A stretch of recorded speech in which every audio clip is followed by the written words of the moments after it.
Hey guys, what is up? Welcome back to another episode of the Smart Flip. Guys, we got with us today Spencer Burke. He's been on the podcast a few times. He loves this podcast. He always Number brings one fan. conversation. He's listened to every single episode, even the Yep. ones where he was on. Because the Especially crazy thing those. about this Especially podcast, those. guys, is a lot of flippers. They just listen to it while they're driving around picking up deals, and they happen to learn a bunch of gems. So Yep. if you're a flipper or you run a buyback business, I recommend listening to this podcast because it's the only one of its kind. We are the biggest and largest podcast in the world for phone flippers and buyback companies, with 50 something episodes. Woo! So, with that being said, if you guys do want some great resources and stuff like that, definitely recommend the Tech Flips to Profit ebook. That's the first thing Spencer ever bought when he ran into my funnel. He bought did. that, and you get it for free, the audio version only, on episode 11 of the podcast. If you want the full PDF and version, stuff like that, you can actually find it on my Facebook profile, but you can also find it below this video somewhere as well. Definitely recommend. It's great for beginners and getting to understand the industry and stuff like that. There's also a couple upsells and stuff after that if you want more stuff that you don't have to learn on your own. With that being said, let's kick this thing off. So, Spencer, you're a full-time phone flipper or full-time buyback business owner now. I was just say it's buyback business owner. Honestly, I phones have been almost like 50% or less of what I currently resell. Like it's blurred out behind me, but I have a whole table full of Nintendo Switches right now. So by volume, I'm closer to a console and other electronics kind of guy. But yeah, man, I really, you talked about my story before where I did this, I tried to do this once, and last time it was less voluntary and more like I was being laid off. I had a heads up, but I was so new to the game that I didn't understand kind of the emotional ups and downs. Didn't have that maturity that Matt and I kind of talk about in terms of you understand what predictable success looks like. And now, I've built my table of, my, what is it, four-legged table of success that I can stand on. And if any one leg doesn't work, I still have the others is, my reach outs, my ads, my GMB. I mean, GMB is probably the most sturdy sturdy leg that I have on this table. And that's the thing that keeps on giving. But if I need more money, if I need more revenue, increase my ad spend or increase, triple my reach outs. That's the answer. And then lastly, I love pawn shops, man. Like I've been doing. I almost wanted to comment. Like I was doing pawn shops before it was cool. I was number one student on pawn shop profits. I think you really wanted to go through it after I dropped it. I was like, I'd be dropping all this stuff, and people just don't listen. And what's hilarious about that is like, I was talking with Aaron Simon Welch, who's also been on the podcast. That was a great episode, by the way, guys. Yes. He started going to pawn shops, and then all of a sudden, everybody's like, "Oh, I need to go to pawn shops." When I've been saying it for like 2 years, and I'm like, "It's true."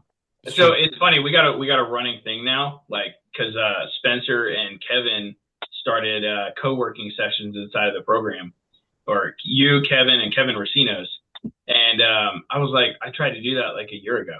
And I was like, you know what? From now on, everything is Spencer and Kevin's idea and Aaron's. I'm just going to funnel the idea through them so that it ends up working, Well, but Chris still gets the credit because right.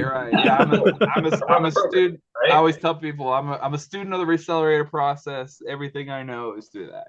That's kind of how it works. But I'll tell you too, though, with the content thing, like I think the hardest thing is to get people to revisit things that they think they already know with a new set of eyes with their current state. So Matt, you and I had this experience most recently with the under the radar flips, and we kind of had a joke about it. But seriously, after I went back and did that part of Console Kings, I was like, I thought I knew this stuff. I didn't.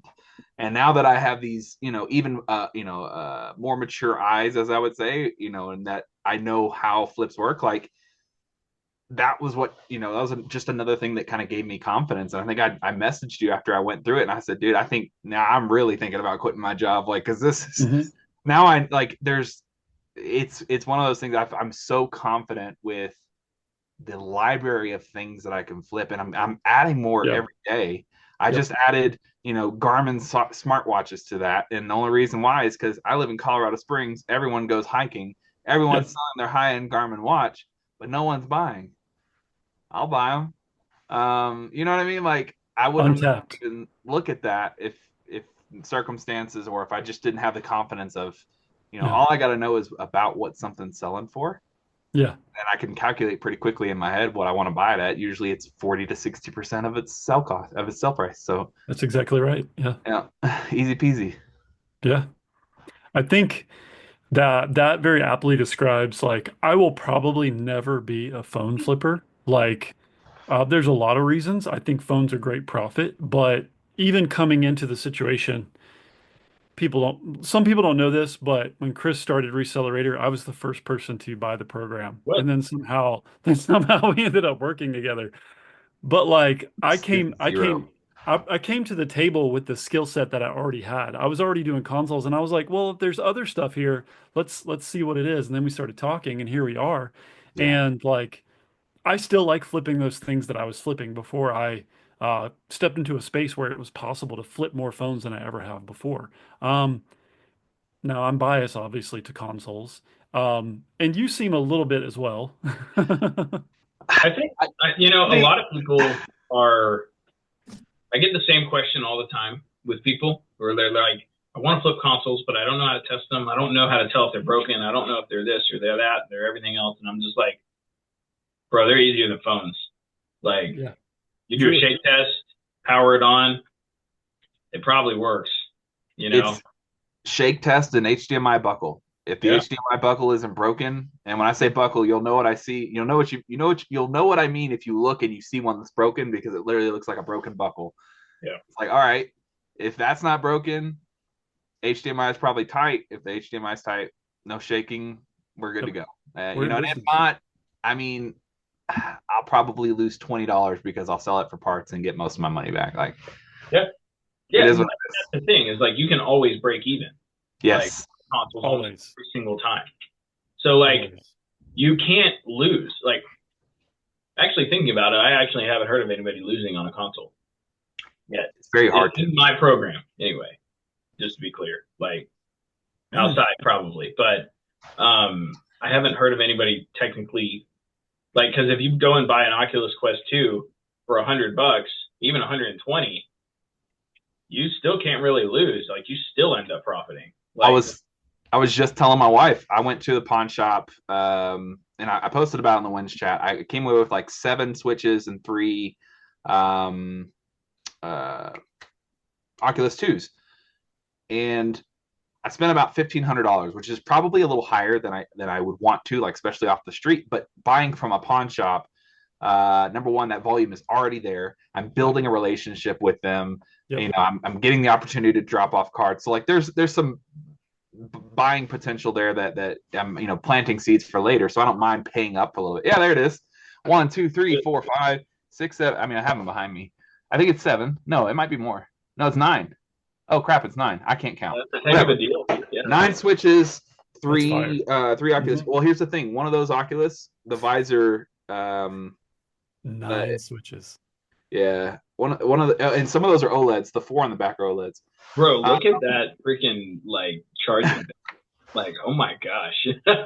So quick, that's Clark Griswold status over there. That's incredible. So quick question, Spencer. Like, if we could be specific, what did you get into each of those Nintendo Switches for? Like, what did you walk away with the V1s or V2s and the OLEDs for? So when negotiating with pawn shops, it's actually pretty.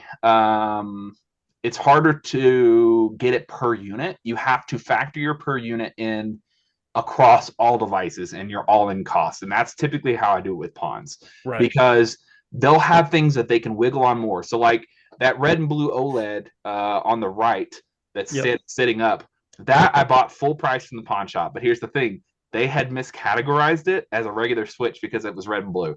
So I paid $180 for it, but You know what I mean? Yeah. Like they think it's Yeah. a regular switch. I think I got three of those switches from one pawn no, four of the switches from one pawn shop. It was one OLED and the rest were just V1s, I think, or V2s. Uh, Mhm. a mix of both. $500 out the door with my tax exempt cert. Because this particular pawn shop guy, he likes to use the tax exempt. The other one, it was $1,000 for the visors and all that. I was in probably for the rest of them 125, 130 a Not bad. piece, Yeah. which when I factor across, the OLEDs versus the regular, plus the additional game that I found in one of them, Yep. um, For we're Smash still Bros, making baby. money. And what I Yeah. was telling my wife is what started the deal was these Oculus Quests. I told them I wanted them at 90 a piece out the door, and she was like, "I can do that for you, no problem." Cool. So I'm in at 90. That one that's in the case, the visor has dead pixels all in. It's complete, like it's a shot. It's parts now. Gotcha. Yeah. But I paid $90. I'll Yeah. sell one of those controllers for 75. The other one I'll sell for 60, 65. Hmm. Even if I don't sell the visor, which I will for parts, I'm still in the green. And I'm Right. still in the green at a very profitable ROI when I Yep. consider, again, I compare everything to my Amazon days where I was just happy to, etch out 20% ROI sometimes. Yep. Um, it's incredible, man. Like Yeah. when you have situations like this, and this is one pawn, two pawn shops in one part of my city. I Hmm. have five others I can visit in my city. I have Yeah. two in the city south of me, 50 miles south. I Yep. have another 2 dozen in Denver area north of me. Yep. Like if I get low on funds, if I get low on leads, I just got to go find the money. It's That's there. right. There And it is. and sometimes I'm looking for switches, sometimes I'm looking for cameras. Sometimes I'm looking like it just you got once you know Yeah. I can buy anything as long as I know how to look it up on eBay and check the sell through rate. Hmm. I mean, that's it. Yeah. Which I think is great that you say that because it's not the silver bullet, it's the skill set. And that's what people Yeah, got to realize is like there's no one item to everybody who hears this that's going to save your business or liberate you into financial freedom. You've yeah. got to invest in you. And once you learn that skill, like you write your own ticket. Chris, would you mind going back to that screen real quick? Yep. I'm gonna get a little technical here and show people a couple things. Now, if Spencer wants to squeeze out a few extra profits, which he will probably do this, if I were doing this flip, I would take this broken one and just sell it as broken, and then I would take this case back here and I would list it with one of the headsets, exclusively the headset and the case, to increase the value and views on that specific listing to make it sell faster, because it probably will, and I can squeeze a little more premium out of that profit. And then if you look at the switch in the back, there's a gray one with a line on it that looks like a That's limited edition Super Smash Bros. Joy-Con. yep. So if the one on the right has the little white stuff on the bottom right, It then that's does. a limited edition set, which he's going to sell for even more money. Plus, there's an Animal Crossing Switch dock over here to the right. And so a lot of people don't realize that these little extras also mean extra profits, and that is how we make the money. Yeah, and I even plan on utilizing one of the students. I forget who it was. Forgive me, whoever you are, for not giving you the proper credit. One of them was like, "Hey, I've started selling my Switch accessories local. I sell the tablets and everything online on eBay, but I sell Yeah. my accessories local because I could, squeeze out that extra $5 on fees and whatever and Yeah. shipping." And I was like, "That's not a bad idea." It's not. Um, and so I'll likely do that with some of this as well, like especially with that OLED dock above the Animal Crossing dock. That's an OLED dock. People love having that direct connection availability, especially if they play online multiplayer. Straight up. That's something the original dock doesn't have. So you can, $40 on eBay or $40 local, and you don't have to pay for fees and shipping. It's pretty nice. That's legit. Chris, I got a Chris Schroeder special for you. If you close out that window and go down to the listing below that I posted in the wins, Yeah. as a pawn Oh, shop yeah. pickup I made 2 days ago. Yeah. Yeah. We saw this one. Yeah. You want to break this down real quick, Matt? This was For great. sure. Yeah. This was Um, also, dude, talk about the photo taking ability you got. Like, I'm telling you, where'd you get this? That background? What is that? look Is at that your that. Like, fireplace? my fireplace, yeah. Yeah. that is solid. Yeah. Yeah. Okay, so I walked into the pawn shop and I was gonna buy every single Xbox they had. I had their counter stacked up with 9 Xboxes, and the chick rang them all up and she wanted $900, and I was like, "You've got cigarette burns and all kinds of stuff on this. They're kind of gross." She goes, "People buy gross around here." I was like, "Fair." And so I said, I'll do 45 for each of the Xboxes. She goes, no, we would be at a loss. I was like, okay, well, I said, show me that. And I pointed at this desktop computer, this iMac, this 27-inch 5K Retina display. They wanted 300 on it. So I negotiated it for 250. You know how I got it for 250? It was cloud locked. Yeah. Oh, it was cloud locked? Doesn't It look was cloud cl locked. it was cloud locked. So what do we do with cloud lock desktops and MacBooks, Chris? We Are changed out you the hard saying it drive. was password locked? No, it was cloud locked. All I did was go into the OS disk utility and erase the hard Oh, okay, drive. gotcha. And Yeah. So then Find My Mac wasn't on, and it just fully erased. Yeah. so I Okay. just I just rebooted it, installed a fresh OS of Catalina, and bang, we have a brand new computer, folks. Yeah, so I do this all the time, by the way, guys. Like, this is one of the best ways that I get deals on a consistent basis from pawn shops is they don't, a lot of their employees don't know how to erase things correctly. And a lot of the times, like, they will have the person sign out of their account or sign out of their account, but maybe not turn off Find My Mac or something like that. There's always little bits and pieces, but you can usually run the serial numbers and figure out if you can reset it or not. Anyway, you can reset them very easily and make them brand new. And there's free money essentially. I do this I'm on actually iPads all the time. I'm With really people. jealous about that ROG Ally. I have yet to buy one in my city. I have been trying, but dude, everyone's got them listed at 4 or 500 and they don't want to budge. And I'm like, God, this is the same one I've been looking at for 2 months, bro. $200. Come here, come get it. And they just don't want it. I almost So bought one the other day from a repeat customer, but at the last minute he's like, 200. No, I think I'm gonna keep it. And I was like, all right, well, let me know when you want to go. so here's what's funny about that is they wanted 300 for it, and I saw it sitting there. I tested it the day before. I told the guy I was coming back. I said, I'm coming back and I'm going to buy all of your Xboxes. And he's like, for real? And I said, yeah. And so he said, well, the boss will be here tomorrow. So I walked back tomorrow. I said, hey, I'm back. And so after I pointed at the desktop, I said, all right, what about the ROG Ally? Like I sat it back down because the D-pad on the left was kind of sticky and clicky on the left side. I was like, man, I don't like that. I didn't know what it was, but everything about it was super clean. I mean, it looked like it had been used maybe once, like not a scratch on the screen at all. It's a Z1 Extreme, 512 gigabyte.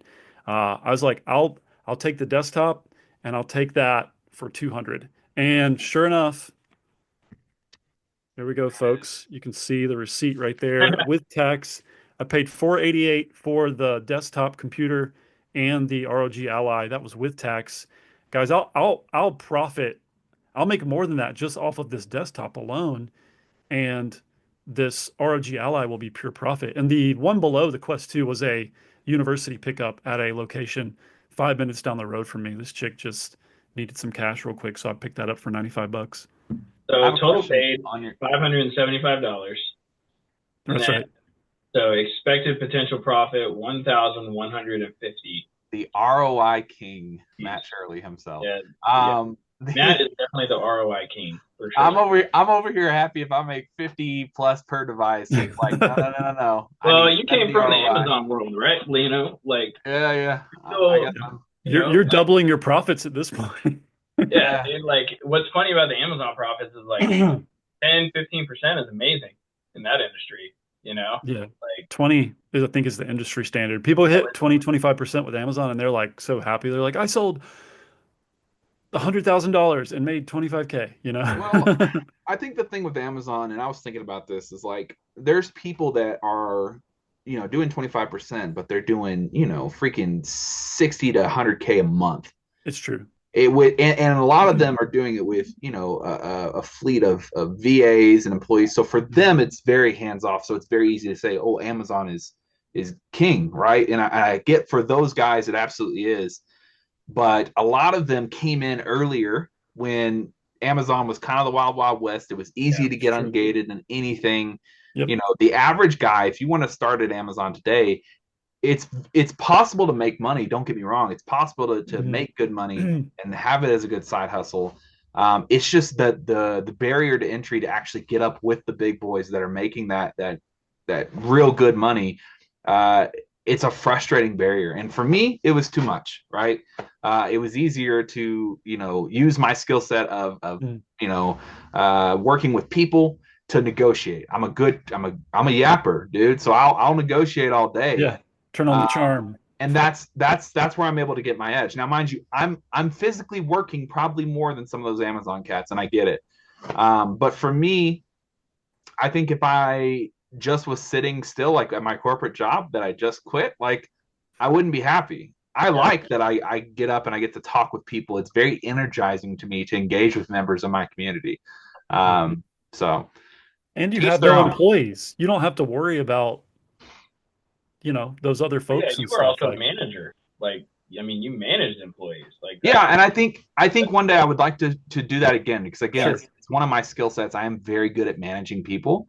Uh, it's just obviously when you have people, you have to consider a lot more than just yourself. Whereas, Yeah. like coming up, I have to go out of town on a random Thursday.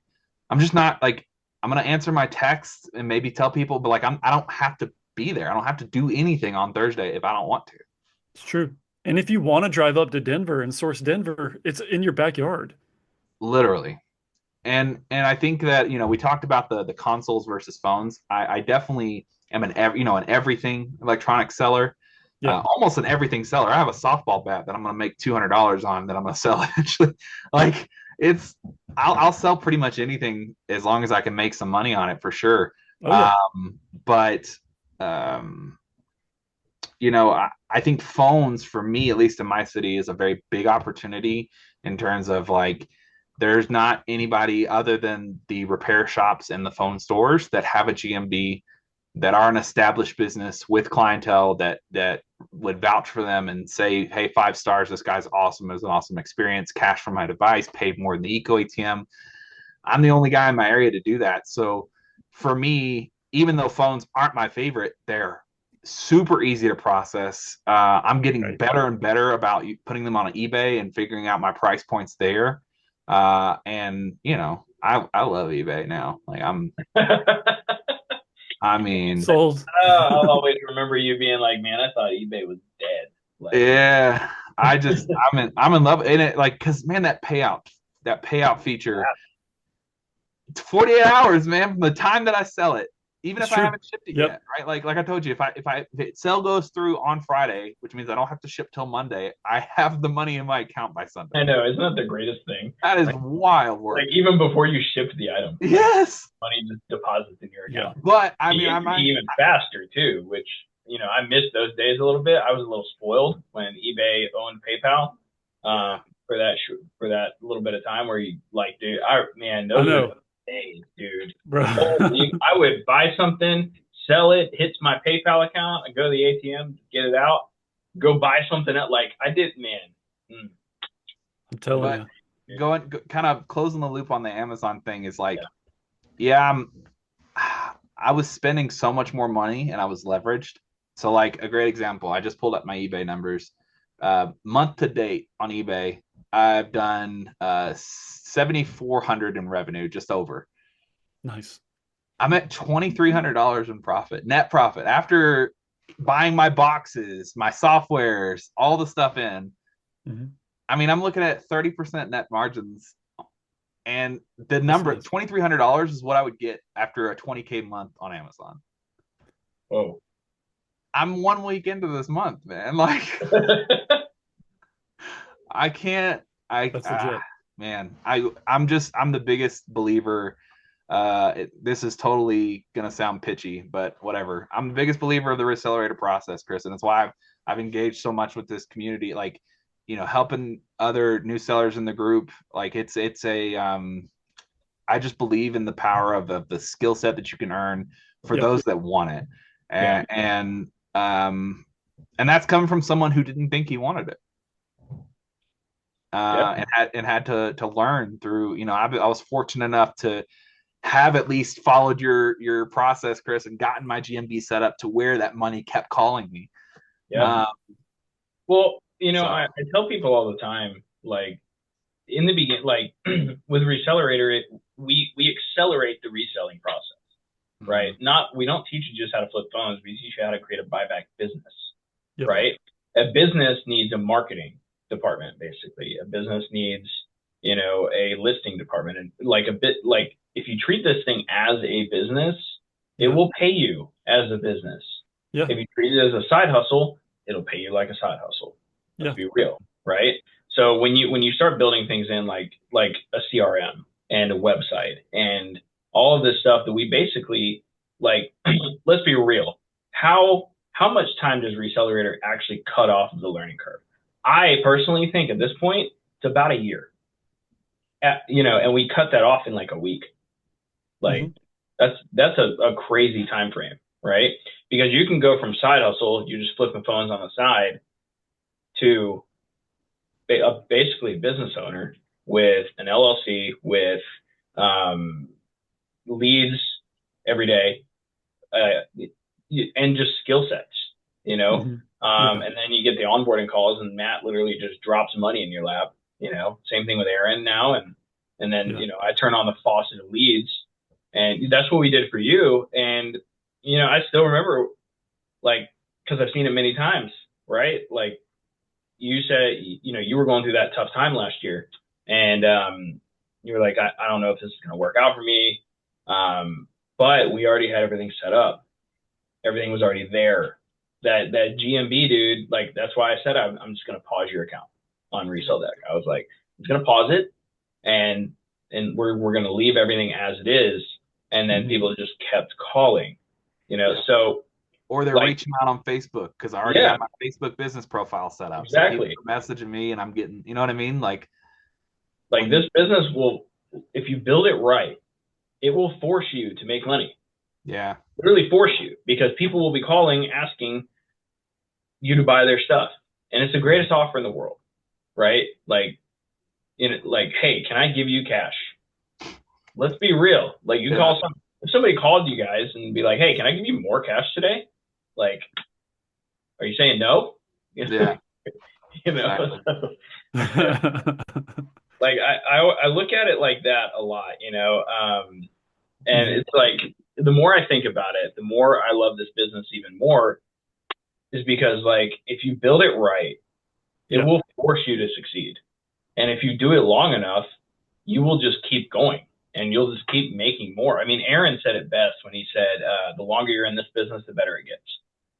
And he's 100% right, because you just meet more people Yeah. over time. And like, you're not even close to, everybody in your city. I think last time you were on this podcast, you were like, my CRM says that only 1,200 people know about my business. You know, Yep. that's a powerful thing to say. Like a lot of people out there, they're like, well, I only got 50,000 people in my city. Bro, that's 50,000 phones. That's 50,000 whatever other electronics that they might have on top of that. Like, congratulations, you can be number one very fast. Yeah. I I mean, look think, at Alex Ross. Like, dude, dude is Alex number is one a in his little beast. 50,000 person city. Like, Yeah. There was somebody in that Facebook group that they were like, I think their city was Bangor, Maine. They were like, do you think I can make it in here? And I just typed in sell my phone Bangor, Maine. And Eco ATM popped up twice and one other place and I don't even think I think it might be a resale shop, yeah, but they popped up and I was like, Eco ATM and one other business in a 50,000, like you can't buy 50,000 phones in a year. I promise yeah, you can't. I promise you can't. So go get 1% of that yeah. and you'll be making money. And live Like, your life. Yeah. I remember when I finally did that math one day at um, my dining room table, and I was like, I remember like this was years ago at this point when I was doing like Facebook ads, like, and that was the only thing I was doing. I sat down and I was like, how do I increase my business? And I basically kind of did what you just said a little bit, where I just like, well, the population of Beaumont, Texas is about 200,000 people. It's not very big. Mhm. And then it like hit me. I was like, but that's 200,000 people. Like, that's a lot of people, and they just don't know about me yet. mm-mm. And Yeah. that's what it is. Like, and then I got to thinking, I'm like, well, that's 200,000 phones. like, I can't buy 200,000 phones. And I was like, okay, well, what is 1% of 200,000? Well, it's still like, what is that, like 2000. 2,000, you know? And I was like, well, I'm probably not going to be buying that per month. Like, so what is 0.1% of 200,000? And it Yeah. came down to like 200. And I was like, oh, wow, I only need to get like 0.1% of the population to know about me and to sell to me to really build this thing. That was a light bulb for me. I was like, wow, it really doesn't take a lot Nope. to make this work. It just takes some diligence and some time to put the right systems in place to make it work for you, because at some point somebody's going to need to sell their stuff. Like, that's just how it works. You just got to be there when they're ready. Yeah. So also, the buyback funnel that I've been talking about lately is like, if you set that up, you will have people to talk to every single day, no matter what. Like, Yeah. if it's slow, great, go to a pawn shop. I know this is crazy. This is counterintuitive for someone who likes money, but sometimes I welcome the slow days. I'm like, oh, finally, because I got a table full of switches. I got a process. But what I do is I when I go to a pawn shop, I'm usually buying on my Amex. It's like 2% back, so I got 30 days to pay that off. So I'll prioritize, like, when all the stuff I picked up yesterday and paid cash for, I've already listed that first. That jumps in front of the line, and the pawn shop stuff kind of stays on the table, and I work off of it every day until I get down to the bottom. Well, if I have a table full of stuff and I have a slow day, I'm like, sweet, I can finally list. I can finally clean those up and get them listed, because that's money that I can still make. Like, I'm not done. Yeah. Or, like, I've been meaning to, like, change some stuff on my website and, like, update the reviews that I have screenshotted and things like that. Like, but if I'm busy, I can't do that. So it's like, well, one of these days. I do a lot of that stuff when I'm at Starbucks, actually. Like, if I need to make updates or stuff, I've been using, so I like to organize my opportunity cards as they come into Resell Deck. They'll load in as like regular, leads one way or the other. And it does separate them between Facebook and obviously your phone calls, but your phone calls, like, you kind of have to whatever. Yeah. And I have like a little follow-up opportunity that'll send them a follow-up text after about 3 days to say, hey, we talked about it. Have you sold it yet? I'm still buying. Same thing with Facebook. I have like a follow-up funnel through there. But I use that time when I'm waiting in between to organize those cards, just so that way I make sure I'm on top of who have I followed up with and who haven't I. Because, to quote another Chris Schroeder special here, is the money's in the follow-up. You gotta make sure you do that, because it's your close rate on those is about the same as everyone else. You just got to keep following up, and eventually, No, it's true. Like, I'll tell you guys when I learned this. So I learned the follow-up years ago, right? So I remember it because here's what I would do.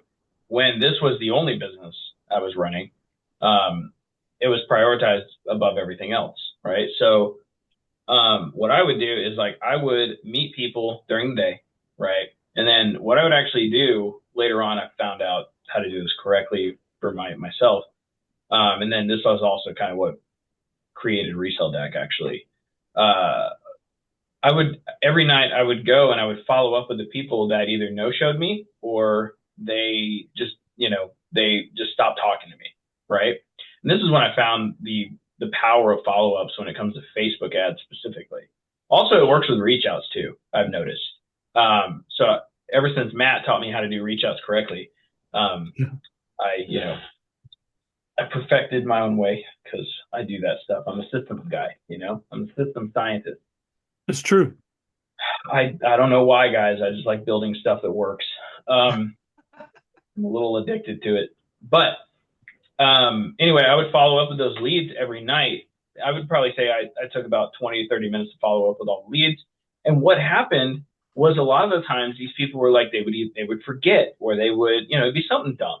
And I'd be like, all right, well, I'm meeting people at 12 and 4 tomorrow. Which time works best? We can, reschedule it. And then I would schedule people for the next day. And, like, that's when I learned the power of follow-up, because most phone flippers never follow up with anybody, because they don't treat this thing like a business, right? So I like how Aaron says it. He's like, if you're paying for leads, you damn well better be following up with them. Like, Yeah. if you're paying money for every single person that comes into your flow, talk, like Yeah. talk to them. Because here's the deal, guys. Like a lot of the people, you got to break a certain stereotype of who we are.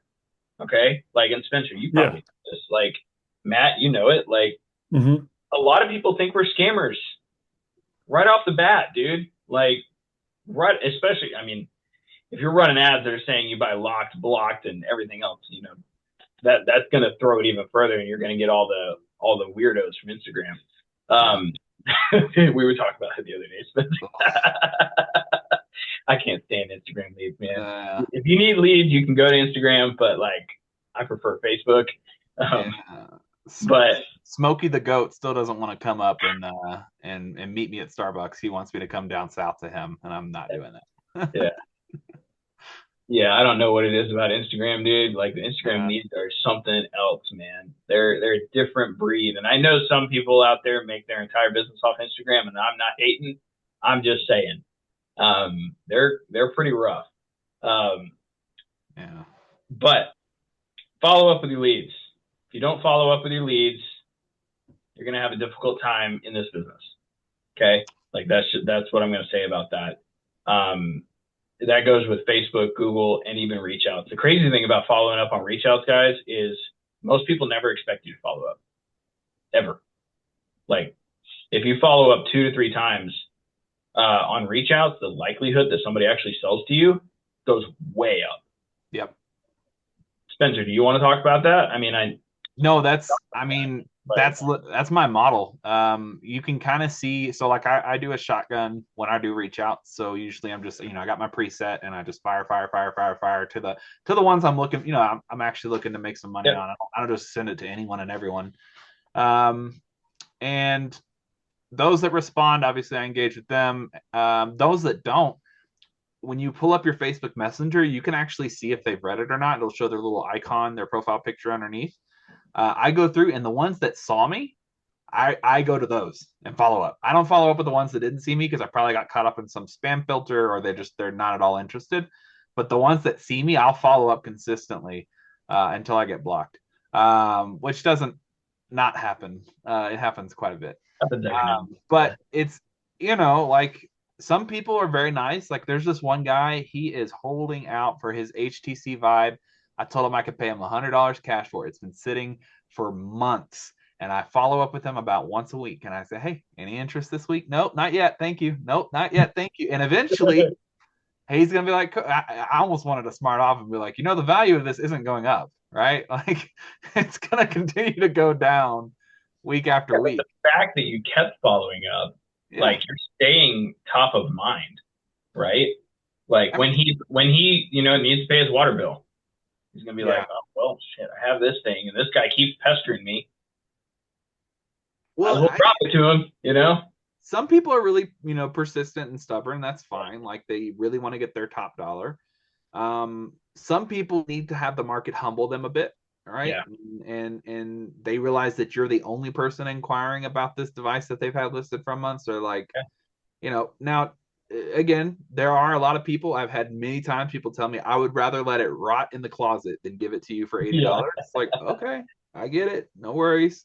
And I think a lot of times too, like especially younger flippers, we'll see them come into the reseller area group and you can kind of tell they haven't developed that professional maturity yet to where they want to smart off, and they sometimes do. That's my base instinct too. I'm no better than any of you. I just have to take a beat, and I always leave the door open. Hey, no problem. Let me know if anything changes for you is my favorite phrase. I use that 100% of the time, and that always leaves the door open. Yeah. And I've had people come back and say, hey, actually, yeah, man, I'll take it. And also, sorry for being an ass earlier. Hey, no worries, man. You're good to go. You know what I mean? Like it's nothing for me because I'm gonna make money on this, and unless I'm gonna make the money I want to make on it and it's worth my time, I'm not gonna chase you down. I'm not gonna pursue it for that. Hey, here's the door. Here's what I got. Happy to be your last cash out option. Yep. I will be here, guaranteed sale, and people respect that. So, well, I think a lot of people. I was talking with a friend of mine like he actually got me to sell the stuff that he had for, consignment. And, he was like, yeah, I had multiple people messaging me, but they would just always like fall through or not show up or whatever, you know? And like that's common with Facebook, especially marketplace. Like people Yeah. they'll message you, just not, you know, they just won't talk. And then they'll be like, all right, I'm on my way. And then they never show up. I And had this lady give me her address. This pissed me off so bad. Gave me her address. It was at 7 p.m. at night. I've already shut down for the night. Like I'm done. whoa. And I was like, hey, uh, this is right next to my post, my mail center. I hit that up around lunchtime. And can I swing by between 11 and 12 tomorrow? I can see she saw the message and she didn't reply. All right. I follow up in the morning early. Hey, just want to make sure we're still on. I can, just want to make sure I can come by. I don't want to show up unannounced. Nothing. Again, closer to the window that I agreed upon. Hey, I'm not coming by unless I can get a positive confirmation. I don't want to, barge, come knock on your door without being there. And she ended up selling it. But here's the thing: she came down to it was a yellow switch with a Breath of the Wild physical copy. She came down to 80 for me, which is great. But have the gumption to tell me, no, it's okay. It's not going to hurt my feelings. Hey, sorry, actually, I'm going to sell it for higher. Yeah. Hey, makes sense. I totally understand. If they fall through, let me know. But people are just, people are weird. Yeah, that's why you got to talk to a lot of them. Yeah, but the ones that you find, and one of the points I was going to make is, we talked about people not following up. Phone flippers don't want to follow up. They also don't want to buy Samsung and Motorola's, which is crazy. That's funny. Yeah, because here's the thing. I won't make an offer on everything, and I really should, because sometimes people do just bring me junk, it's a busted, S8 from, you know what I mean? And it's not even the good kind of busted where it's it still turns on, it's DOA, it smells funny, all of that. That definitely happens. So I don't necessarily make offers on that kind of stuff, but when people hit me up, I got a Samsung A15, I got a Samsung A25. I'll throw them $20-$40 depending on the model and if it's unlocked, because those phones still sell on eBay, dude. You're missing out on a free $40. It's so simple. And the last lady that I brought in, she was selling an A25. She came up to see me. She was super nice, enjoyed her experience, and said, "Hey, my husband buys storage units, so I'm going to give him your card because I like the way you do business, and I hope we can do business again in the future." So that went from a $40 phone to now I potentially down the line might have a storage unit connect. That's legit. Answer your phone, dude. That should be the title. Answer your phone, dude. That's clever, because I reached out to a guy on Craigslist of all places, which, people think that deals aren't available there, but Chris could tell you otherwise. I could tell you otherwise. But I bought a Sega Genesis from a guy, $30, 2 controllers, all the connections plus a game. Thing worked great. $30. I'm going to sell that for. I haven't sold it yet because me and my kids been playing it, but I'm going to make $100 on that. You're testing it thoroughly. Yeah, you got to test it thoroughly, right? For sure. And he was like, "Oh yeah," he's like, "I don't do games." He's like, "I just don't do games, but I do storage units." And I was like, "Cool." Now he's in my phone. Met another guy who said he had a GameStop plug. He's like, "Yeah, I travel with bands and I run security for them." He's like, "And I've got a guy I know at GameStop that just gives me old free stuff." And I bought a Nintendo Switch Zelda Tears of the Kingdom console from him for 200, right? And I mean, Flip parted everything out for like 350. And he's like, "Yeah, just let me know, man." And I'm like, "Cool." It's rad. You just keep at this. If you just keep at this, you are invariably, undoubtedly, unquestionably, without exception, folks, going to meet people who have connections that are going to create leads for you that are, I mean, it's just no sweat off your back. Like you're not having to do anything extra to make it happen. And they'll take not that I'm out here lowballing my repeats, but they'll take a good price that's good for both of you because of the experience. You won't have to, bid yourself up to try to maximize your do at market what your competitors are doing, and they'll come to you instead of GameStop. Yeah. because Yeah. you've already established that relationship. To intro into a relationship, I'll always try to beat my competitors, Eco, GameStop, whoever. Yeah. Unless it's like one of those buyers that's just like paying crazy, then I drop the, hey, if that's what they're paying, you should definitely go to them. Yeah, for sure.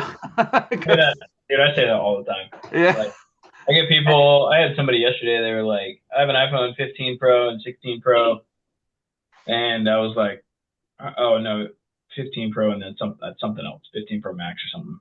But anyway, they were like, reaching out because AT&T trade in and the Eco ATM offered me this, and I was like, I made my offer at 600 for both because they were Yeah. AT&T, and they were like, oh no, AT&T is offering 450, and I was like, hey, take it. Like, I Yeah. can't And trade that in, contract. it's not real money, but like I recommend if you're planning on upgrading, definitely take it.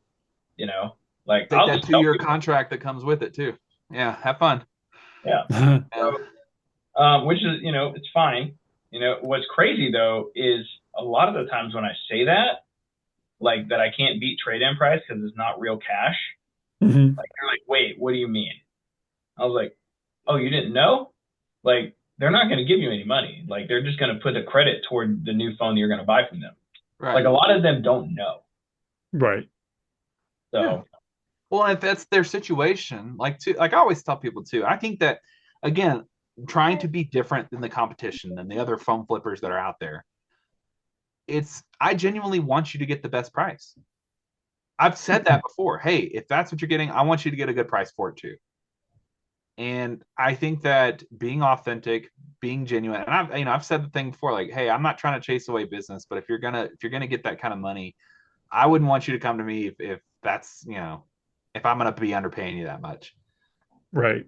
And I still have been able to generate customers. I think that when you run a business with integrity and kindness and intent, positive intent for people, you're seen less as the person that's scamming people by paying underpaying them for their devices. My wife was like, no, Spencer, you're providing a service. Like, if people have valuable things and they need cash immediately, you're that guy. And I'm like, yeah, absolutely. we're willing to pay more than the Eco ATM most of the time, and definitely paying more than the pawn shops. Dude, pawn shops. I realized that's how I learned how they operate. That's predatory, honestly. Their offers. If you're loaning against the item, they'll pay you the value they'll give you is more, but that's because they're going to make money on that interest, and they're betting that you're probably not going to return on it. If you're just selling it to a pawn shop, they offer you less money than they would if you were pawning against it, which is weird, but I learned that fact recently. So, recording in progress. Matt, are you joining from a different computer? I'm joining from. Hold on a sec. Twilight Zone there for a sec. I know. I just broke the matrix. We're absolutely. I remember when I took that iMac to that pawn shop that I bought from another pawn shop, and they offered me $125. I'm like, what? Like, nah. Like, I was like, okay. So I am providing a massive service apparently. Matt closed the deal. He's going to move a car to pick it up. Good job, Matt. Make that money, homie. That's great. But yeah, we're providing a much better service than these other places are, and I think a lot of like phone flippers don't realize that. Matt, what kind of deal did you close, dude?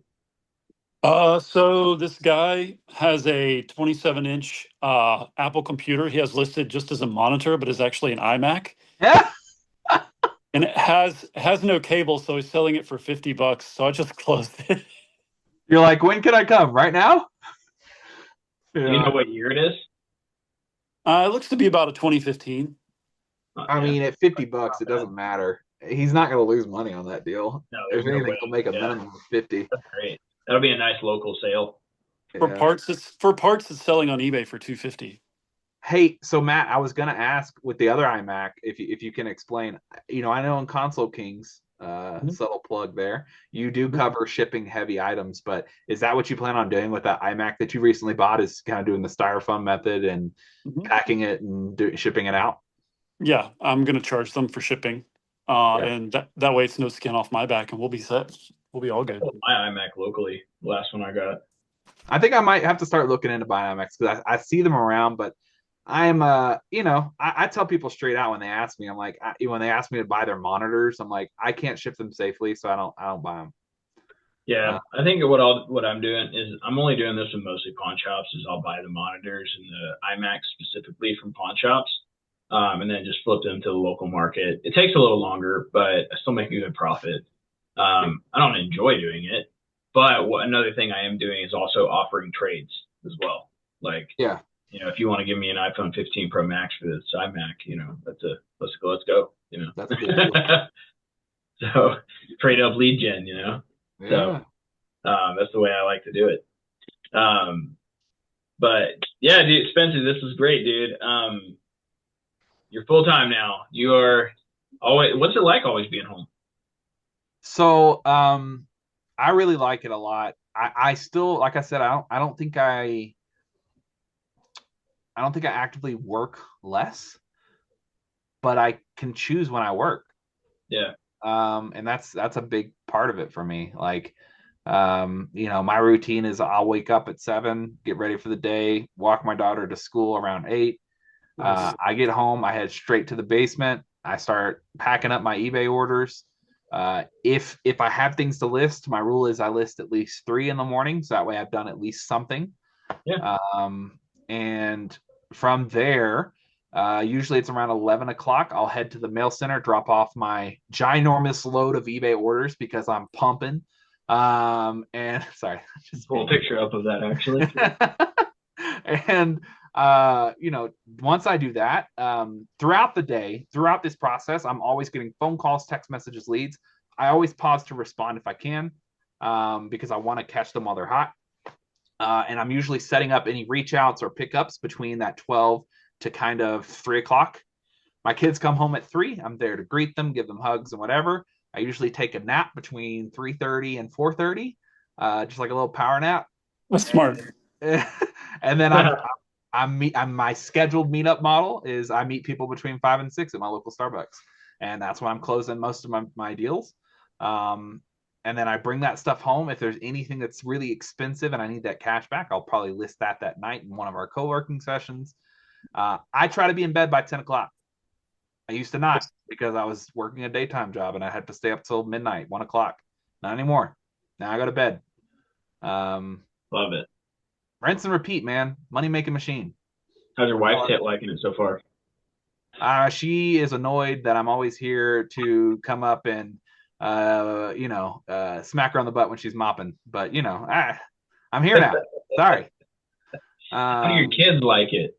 Yeah. Oh, did you say my wife or my kids? Sorry. Both, yeah. Yeah, kids are. I mean, Okay. obviously, my youngest really loves it. She's a daddy's girl, so she's all Oh, about it. My oldest, they like it because they just come outside, and just yap, tell me about their day. Like literally unloads the whole day as soon as they come home from school. It's like, all right, cool, let's talk about it. Yeah, cool. I mean, but that's how it is, right? Like, I mean, I think I don't even see I don't know, like I've actually been that way for a long time, so it's harder to explain now, I guess. Because my kids don't know any different, Yeah. like I'm never gone. And like when I go get deals, a lot of times they come with me.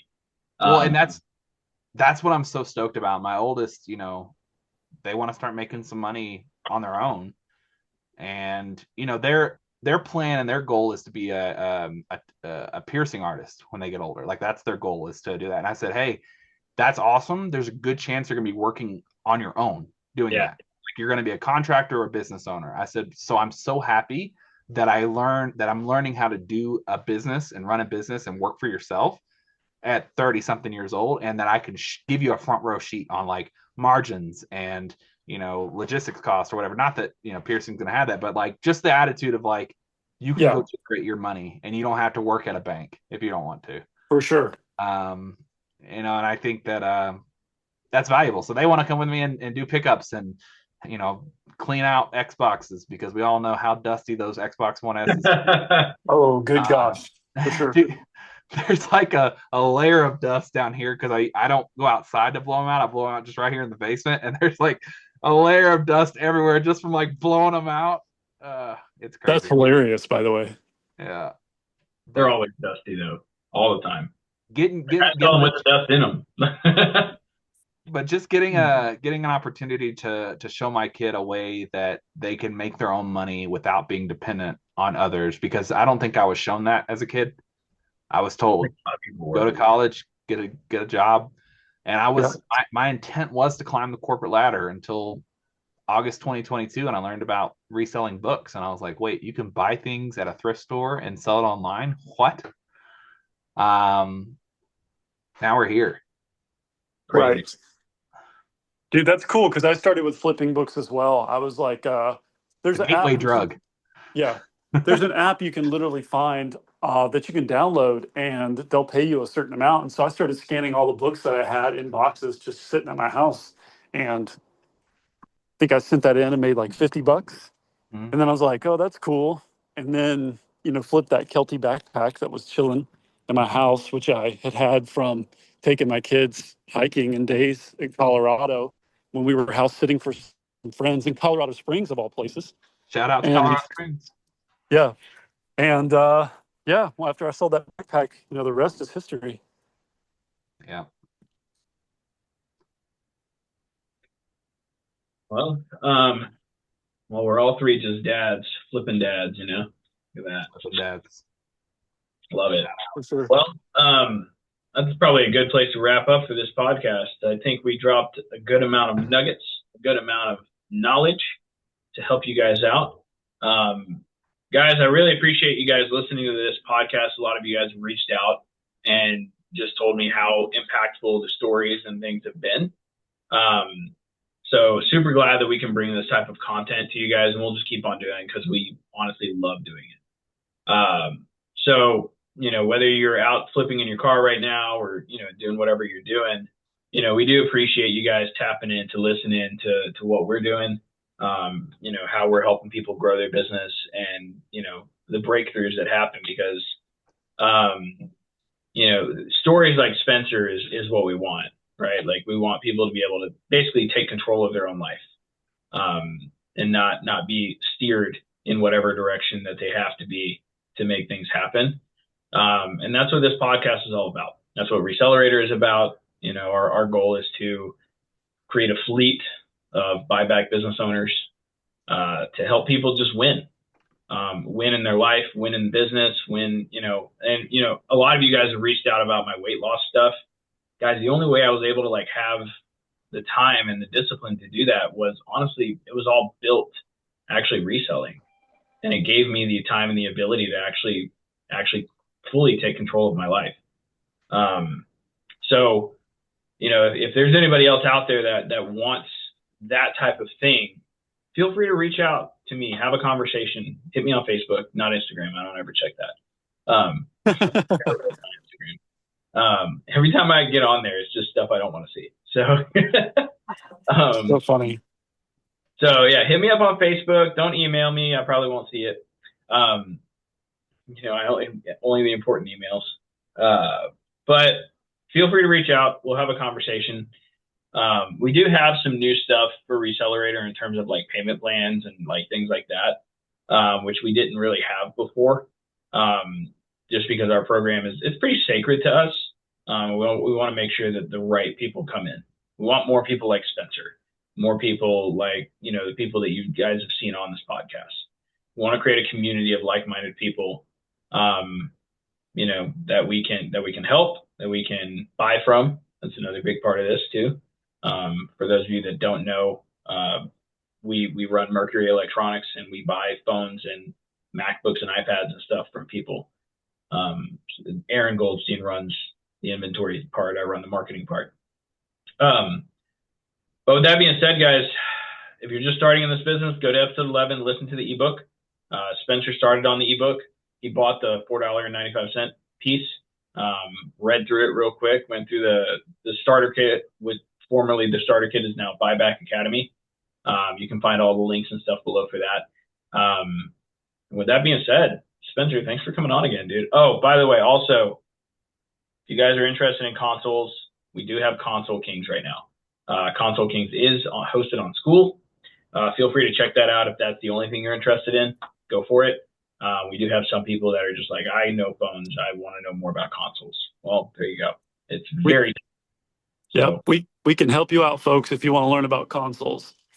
And more. Consoles and more. And more. Yeah. Through that. 70-something different types of items he's got. Yeah. It's wild. Yeah. That's right. So deep in my bag, they call me Santa. So if you go to School, just type in Console Kings. You'll be able to find it. It's probably also below this as well.